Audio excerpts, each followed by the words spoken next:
A joker? A fool? A cocky fool?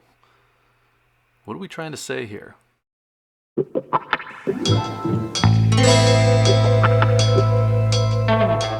So let me tell you about suited connectors. Not what you were expecting. Well, that's going to be a thing here. So maybe you don't play poker. Maybe this is going to be a relatively meaningless 5 minutes of your life. But for those of you who do, and those of you who might, a suited connector is just as you might imagine it. It's a starting hand in Texas Hold'em, consisting of 2 consecutive cards of the same suit. At the upper end of this, it could be something like Big Slick. It could be King Queen. At the low end, it could be 2-3. It could be 3-4. It could be 4-5. Now, if you get a big suited connector, you're going to play it.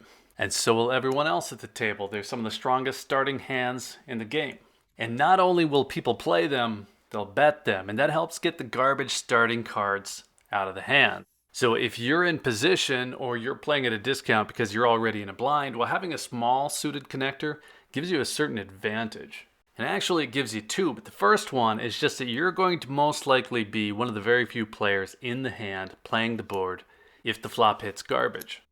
So if the flop just happens to hit 6, 7, 8, well, it's probably not going to help anyone except you. And if the flop hits hearts, well, you have a risky flush, but at least you have a flush. And all those paired up over cards, kings, aces, queens, whatever they are, well, they get beat by a straight and they get beat by a flush. And the other advantage here is that once you show these cards and let people know that you're willing to play these small cards that others might think are garbage, well, you're in their head anytime the board hits small cards. And that gives you more chances to bluff. Now, if you want to take that one step further, you bet that hand when you get it.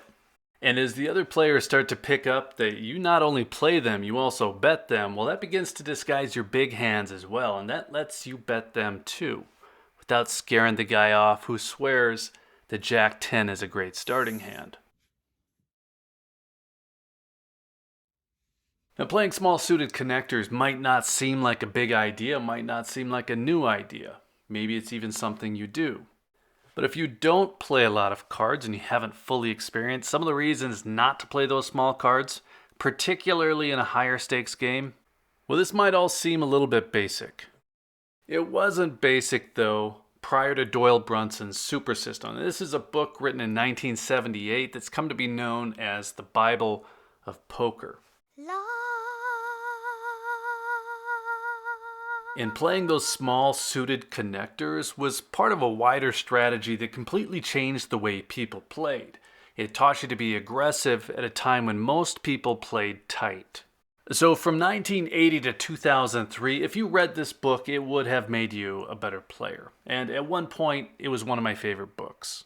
And then in 2003, a guy named Chris Moneymaker came onto the scene, winning an online satellite that got him into the main event at the World Series of Poker. And if you know that name, it's because he went on to win it. Well, when Moneymaker won, it brought in a huge flood of new players. You could barely get a seat at a casino. There was new interest from new aggressive online players, and the whole game changed again. So now if you were to try to stick to the strategies in Doyle Brunson's Super System, play your small suited connectors aggressively, you'd find that if the flop does hit garbage, you're far more likely to be up against players who operate under the any 2 cards strategy. And that has grown from the idea that if Chris Moneymaker can win the World Series of Poker, well, then anyone can.